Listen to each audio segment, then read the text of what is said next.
off with Etta Parter for county rec facilities. Good evening. Chairman and members of the Horry County Council, I stand as a representative of Western Horry County. I'm here tonight to speak about the recreation deficit. It's been in the news for quite some time. However, we're speaking about it from a different perspective. We have been waiting for over a decade for a recreation facility in our area, and it has not come to pass. That's right. We are frustrated. Crime is on the rise. According to what I have read about the purpose of a recreation center, it says to offer diversified countywide recreation program comprising of quality programs and facilities to meet the emotional, mental, and physical needs of the citizens of Horry County. If you live on the south end of Horry County, it is definitely happening there. However, in Western Horry County, we have not seen a facility. We are in desperate need. We came last year, and I know we're at a deficit. But when I hear numbers that say we spent $900,000 in order to operate Carolina Forest Recreation Center, my question is, what has been given to us? How much money has been spent in our area? Green Sea Flores High School sits, and there's a park behind it that has baseball facilities. Most of these kids play basketball. The closest place to play basketball is 13 miles down the road. The closest recreation center is 26 miles and either going towards Highway 57 or coming to Conway. It is time that we get what is due to us. Horry County was built from rural area. Horry County started as a rural hamlet. We're asking you that you don't forget our rural children. You don't forget our rural residents. We work, we play on the beach side, however, we pay our taxes, and we expect that we're going to have some equal access. We know that this is not going to solve all of our problems. However, this is a step in the right direction. You may say, we're small. We're small, but Bucksport is smaller, and they have one. You may say the growth is not there. Well, according to your own records, between 2000 and 2010, the city of Lawrence has grown 15%, which is comparable to what North Myrtle Beach has grown. The city of Myrtle Beach has only grown 19%. We are asking today that we are a line item on your budget. Even if you approve to build us a recreation facility, it'll take at least 2 years to build it. We need a line items and work with us so that we can help our residents in this area. When you look at the statistics, you know that poverty lies in Western Horry County. You have a pocket in Myrtle Beach, you have a pocket in Conway, but the densest population of people with poverty is in Western Horry County. Have you forgotten us? I have often heard that we're only 2 votes. We only got 2 county councilmen. I am here pleading to all of you to make this happen for our rural communities. Yes. We know that we are willing to work with you. Whatever it is you need us to do on our side, whoever it is you need us to go talk to, we will. If you would just tell us what you need us to do. It's a partnership because the center is the beginning, and then we have to do our part as well.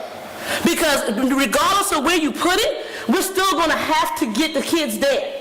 We're going to have to get the adults there. It's still a large piece of land. So when you think about the attendance areas, but you know that Green Sea Flores attendance area is the only one in Horry County schools that has an elementary, middle, and high school that is Title I, which means that the poverty level is great. I have 1 minute, I know. So the model, according to your document, says committed to excellence. The excellence should not be centered around only the south end of Horry County. We ask you today to stand with us and with our community to make it a better place to live. Your goal is livability.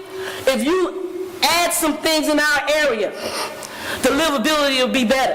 Yeah. We're asking you, if you need to find us, we are available. We are available to sit and talk. We need a line item on this year's budget for Western Horry County. Thank you. You say there's $25 million there. Where was that money collected at? It was all penny sales tax. Sir? Penny sales tax countywide. Okay, now why do you believe, Paul, and I'm trying to make a point here, and I don't want you thinking you found a pot of gold here when there's not. There's some money here, our share, I think. But I can tell you Mayor Hatley, Mayor Bethune, and others are going to line up to get their share of this money that was collected in their boundaries. So, having said that, assuming that they do, and I've already heard it, okay, how much is going to be left from the unincorporated areas that they can use for that? That's where I'm headed, Paul. Okay. Based on our analysis with the hospitality, our share would be a little over 33%, so about a third of that would be in the unincorporated areas. Okay, so $7.5, $8 million? Yes, sir. Okay. That's the number we're talking about, $7 or $8 million, not 25. But let me point out, it was over $520-some million for the 7 years. Is that right? Yes, sir. Just about. 400 and... I would, if you do the math, the south part of Horry County, I'll bet you $400 million of that went to that side of the county, and the rest of the unincorporated area got just a very few $1 million. A few dirt roads was paid out of that.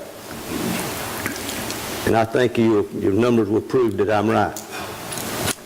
But that's why I'm saying we need to spread it out countywide. And Mr. Chairman, if I might add one thing to it, way back when we were talking about it, was that monies, and I think most of you will recall this. Some of you might not have been here then, now that I think about it.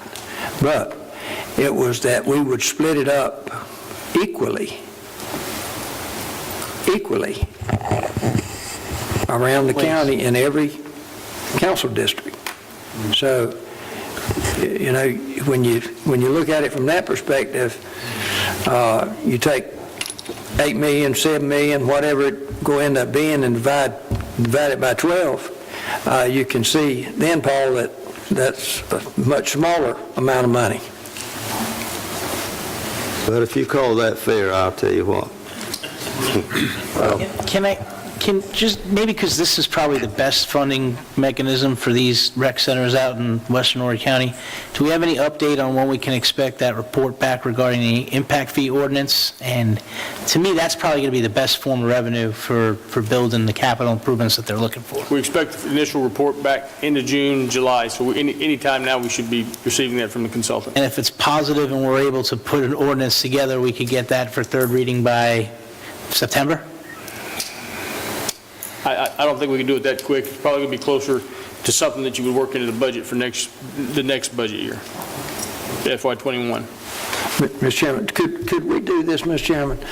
Ask if we need to appropriate some money out of your discretionary fund for a lawyer to go to Georgetown and find out how they are doing it down there, or in others, so that we can get ahead of the curve, so that when this report gets here, we can boom, boom, boom, and get it done. Yeah, I think we've initiated that. We haven't hired anybody, but I think that some of the members have already gone down there and I know, but I'm talking about legal counsel. We can look at that.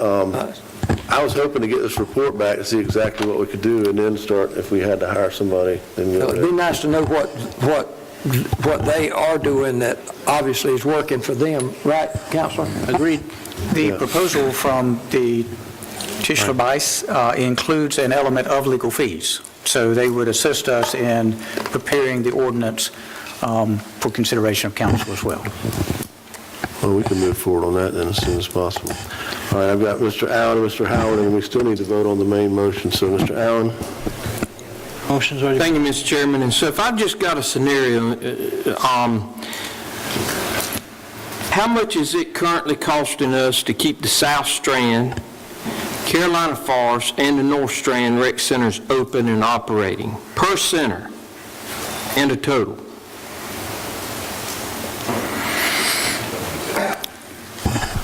Most of the Operational costs, I believe, around $500,000. Is that each? Yes. So there's approximately $1.5 million that's coming out of our Parks and Recs to keep these three centers open. Staff, lights, cleaning, maintenance, yes, sir, all that. Okay. And basically, that is pulling 1.5 million out of our total countywide rec fund annually, right? Okay. We just approved, what was it, 2.1 million? Yes, sir. To go in there, to shore these up. Now, How does that help the rest of the county? well, hang on a second, I'm going to get there. So then, there's probably a large portion of the western side of Horry County that will be paying this property tax on 2.1 to keep these 3 rec centers open. Correct? That was funded by the business license fee increase. It would be countywide within the unincorporated areas, does not affect the municipalities. Okay. But not millage. Well, Correct. well, hold on a minute. What if we made a motion to amend this budget to close down these rec centers until at such time proper funding was available so that the other 2 could be built and maintained also? I wonder what these other councilmen within their districts, especially our South Strand and North Strand councilmen, who will probably vote against this budget, would have to say, why don't we shut down their rec centers that are pulling $500,000 each out of our budget and is crippling the entire county? Could that motion be made, and could it be done if the votes were here on council to pass it? Yes. And that would save us $1.5 million, not just $5,000, Mr. Servant, $1.5 million. Tyler wants to privatize it, so And last time I checked, when I made a motion to look into privatization, did not have a tax increase. That didn't go very far on this council.